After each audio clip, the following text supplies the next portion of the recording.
Hi, everyone, and welcome to Working Through It Wednesday. We are so excited today to have Lauren Quick with us, and I will let her give a brief introduction for herself in just a moment. We do want to introduce to you all a new feature that we have, which is our QR code. Y'all will notice that on our slide here. So we'd like for you all to just use that QR code to provide us some feedback after our Working Through It Wednesday is finished. The Behavioral Alliance of South Carolina would greatly appreciate that so that we can make sure to enhance our virtual features for you all during this time and moving forward. So with that being said, don't worry, we'll pop it up again at the end. So now we'll go ahead and shift to our focus today, which is youth self-care. So we've got Lauren Quick with us, as well as my assistant program manager, Erin Schurter. And we're going to be talking a bit about the importance of youth self-care and some of the modalities of self-care. So, Lauren, if you could please share with our audience a little bit about what you do, who you are, and then we'll go from there. Yeah, of course. So, hi everyone. My name is Lauren. My pronouns are she and her, and I'm from Columbia, South Carolina. I've known Taylor for a very long time, so it's been really cool to see her grow and share all of her wonderful knowledge with so many people. So I'm definitely excited to be here today. From Columbia, South Carolina, and I moved to Charleston probably 9 months ago. Love it here. I moved right after I graduated from Occupational Therapy Assistant Program, where I knew that I wanted to work with kids. Let's see, in college, I majored in dance and was exposed to yoga through that dance performance major, and fell in love with yoga and continued that as my self-care routine. And then after college, I started teaching dance and fell in love with kids then, and teaching the little kiddos. And then I went on to occupational therapy and was like, maybe this could be a thing for kids. Looked into it, went to school, found out, there's a whole world out there for pediatric occupational therapy, and that was my place in the world. So now I'm able to kind of join forces with occupational therapy and kids yoga, getting certified to teach kids yoga, and that's where I am. Charleston, kids yoga, occupational therapy. That's me, Lou. Fantastic. Well, and Lauren and I did meet many, many, many years ago in many different lifetimes. And the reason why we have both Lauren and Erin on today is because you both are actually yoga instructors. So you live on all of these wonderful realms of health and wellness. And we've got Lauren, who's certified in youth yoga or kids yoga. And we'll talk a little bit more about what that process looked like in case any of you are interested in becoming certified or learning some of the tips of the trade. And then, of course, Erin is also a yoga instructor. So with all of these, incredible wellness gurus with us today, I want to start off and talk to you both. And Erin, I'll pose the question to you first, and then Lauren will follow up with you. Why is self-care so important for youth and adolescents? We talk a lot about adult self-care, but why is it so critical for youth and adolescents, Erin? I would say it's because that's where we begin the foundation of learning who we are. When we learn how to take care of ourselves, we learn who we are as people, how we fit in the world, and how we navigate the world. So it's really great to try out different things, especially at a young age, to say maybe my self-care doesn't look the same as yours. We're identifying in a new way with our own personality and also with our own abilities to function, because for me, my self-care is completely different probably than many of you. Maybe not Lauren. We might both have yoga as our self-care, but many people like listening to live music or maybe hiking, exercise, journaling, reading. And when you're young, you get to try out these different avenues with different friend groups and see what really works for you, because you're building that basis for when you become an adult and things really just hit the fan. We can pull on our own self-care that we learned as children and young adults. So that's where it starts, and that is what helps us navigate the waters. I love that, making sure that we're building that foundation, teaching those skills as early as possible. So it becomes part and parcel with who we are, like our identity and what we do, right?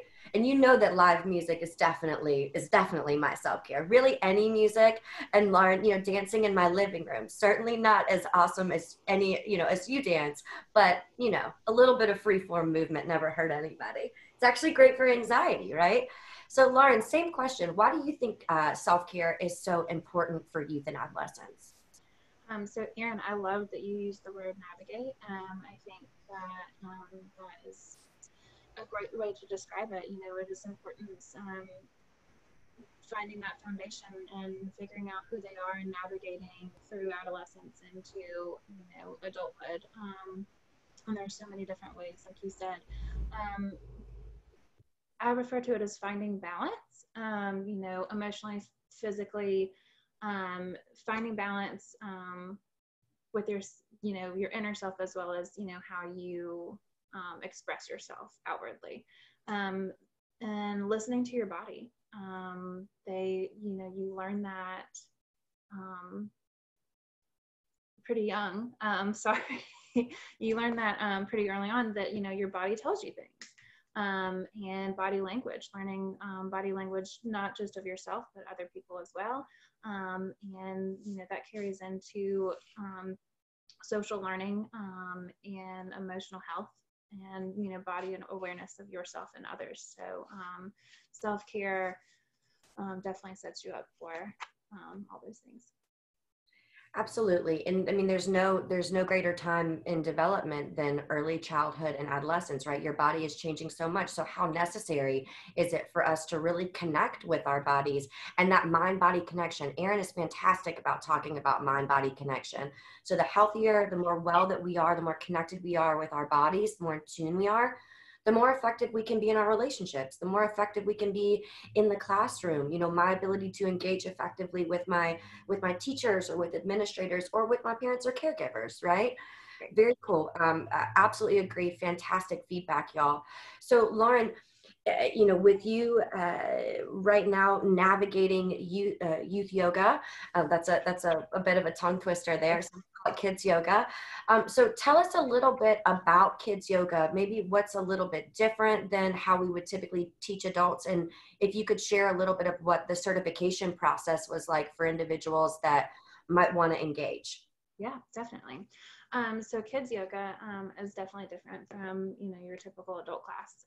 You've got to really be engaged, and that's a lot of fast paced. But the importance of the slowdown and focusing on the deep relaxation, and getting across breath work to kids in an hour, 45 minutes, 30 minutes, what have you, is still really important. So Kidding Around Yoga is who I got certified through, and they give you so much information during their certification process, and I'll touch base into that a little bit later. But they also give you a class outline, and options for you to branch off and be as creative as you want to be in whatever environment you may be teaching in.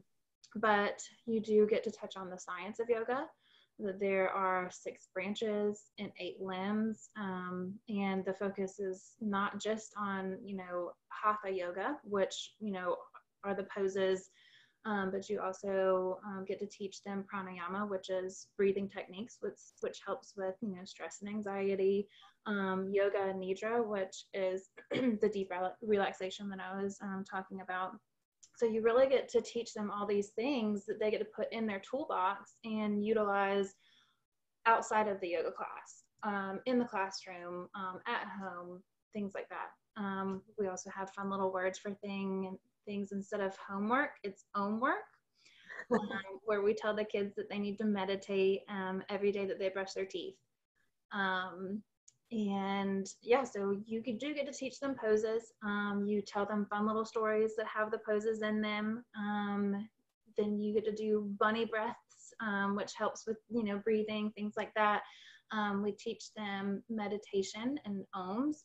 So meditation, we do peace begins with me, and we start really loud, So they get really excited, and then they're really focused, and then we get them to whisper it, and then we get them to say it in their head. So, it's a lot of fun and games and activities and things like that, but we are able to incorporate the deep relaxation and breath work and all those fundamental things that they can, like I said, carry off of the yoga mat. Some benefits of it are just like the benefits that adults get from yoga, improving physical and emotional health. It addresses stress and anxiety. It promotes social and emotional development. And then that mind-body awareness, paying attention to the relationship between the two. And a lot of that is done through the mindfulness that, we teach them different techniques and ways to listen to their body and go from there. As far as the certification process, it was a 24-hour retreat. I did it during the pandemic, so there were limited spots, and there was a lot that we weren't able to do and engage with each other, but the benefits and the companionship that I got from the retreat was just amazing. So you can go and become a certified Kidding Around Yoga teacher, where you just go and you get the 24-hour certification. Or you can become a K licensee, where basically you teach 10 classes and then you record yourself teaching and submit it for approval, where you'll then become licensed. My favorite part is that there are so many other options, not just a broad Kidding Around Yoga teacher. There are other specific certifications that you can get. Actually, I'm going to read them because there's so many. But there's pre-K, so it's yoga for babies and toddlers. There's K-anatomy, which is Kidding Around Anatomy. Inclusive K is yoga for all, so people with different abilities. Teen K, then there's Classroom K, which would be great for teachers. It's pretty teacher specific. And there's so many more. Those are just a few that I highlighted that I thought would be beneficial for you guys. That's fantastic, Lauren. And, I think one of the big pieces of this that I'm curious about is, would your opinion be that, we could take pieces of this and incorporate it into the classroom? Like for our educators out there, would they have to be fully certified, or could they maybe take a class from someone or learn some of these skills and incorporate them into their day-to-day functioning? Definitely. This could be incorporated into day-to-day functioning very easily. You could take a class from somebody. You could find a K licensee and get them to teach the class for you via, whether that be virtual or they come in and do it face-to-face. Like I said, there are the 3 different levels of, it's all in what you want, how much exposure you want, how much continued education you want to provide to your students. So, well, that's a perfect segue. Oh, sorry, go ahead, Erin. I'd love to bounce off of that because, Lauren, you reminded me to point out the fact that a lot of people, when you first get into yoga, you don't realize it's so much more than just the poses. And like you said, it's the poses, but then it's also the breath work and meditation and really trying to tune into this knowing of yourself so that you can regulate yourself, so that you can tap into who you are and your true power, your true ability, your true light, all the things that are within you. I like to say that yoga taught me that I have everything within myself. And that's what we're trying to share with our students. And so even if you don't know, as a yoga you're not a yoga teacher, you're just a classroom teacher that has their own superpower, and you don't know all the poses, but you know how to take a deep breath, you know how to teach belly breathing, or there's other apps out there. There's one called Mind Yeti. So it's Mind Yeti, YETI.com. And it's these quick little videos about mindfulness and relaxation that you can do with it's directed towards kids. There's just so many resources out there to teach the other sides, even if you don't know the poses, can teach mindfulness at any time with the different activities and bringing it into something else, like you said, with brushing your teeth. if you're in the classroom, when we walk in the line, thinking of a mantra or something and building in yoga in different ways rather than just the poses. Everyone can do that, and there's so many resources out there. So thank you for reminding me of that. Yeah, of course.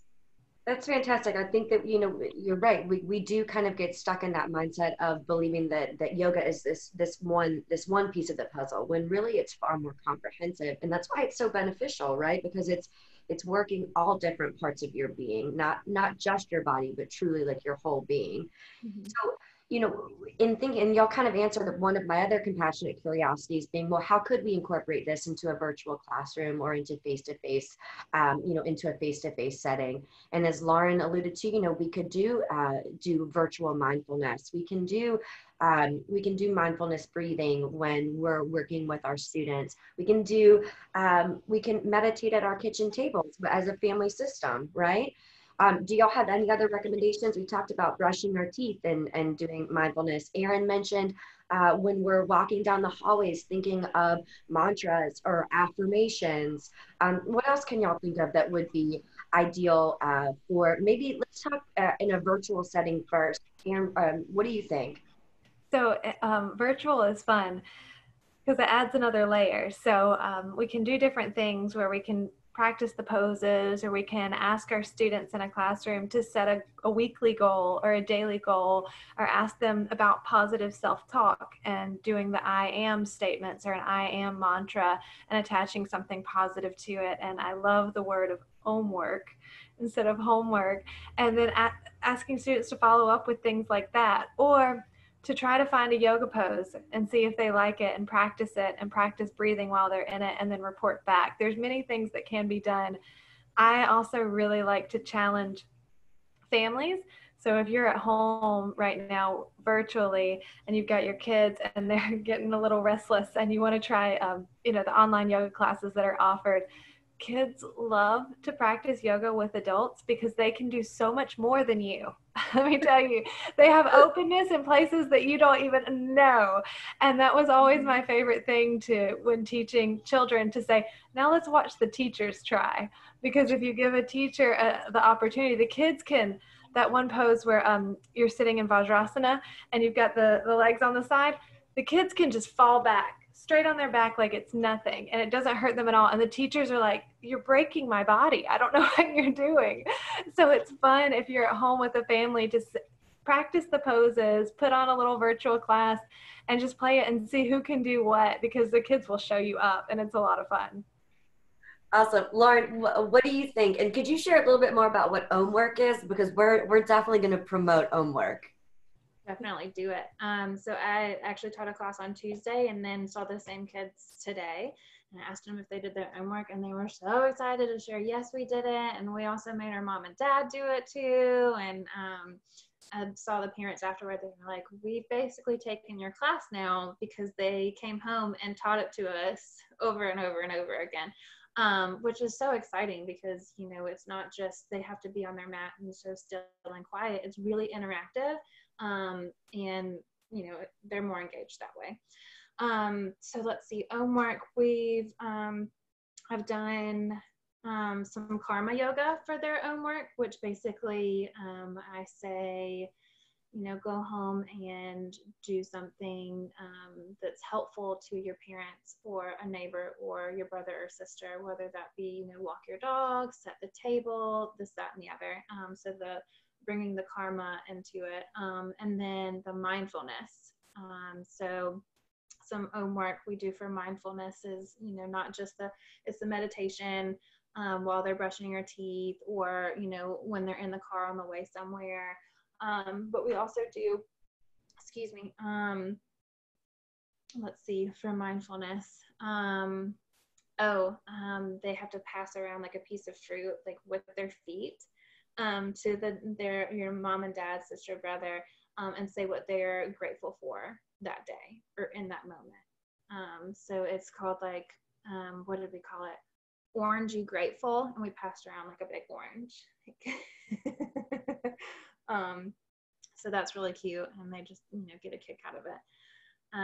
Also the mindfulness of we call it cuckoo head, or monkey in the brain. So to get them up and their giggles out, we'll get them up and acting like a monkey, and then act like a monkey that, stepped on a scorpion, and they're jumping around and hooting and hollering, and then, let's sit back down. Does your brain ever feel like that? Like you've got a monkey that just stepped on a scorpion and there's so many thoughts going on. And then we talk about the importance of meditation and how we get all those thoughts down to maybe one thought. And that can be the peace begins with me. Or we try to get it down to no thoughts. And then the cuckoo head is another one that they like, where you say on the count of 3, we're all going to say the things that we've done this summer, or list off all the animals that or, what have you, bless you. So everybody's talking at the same time.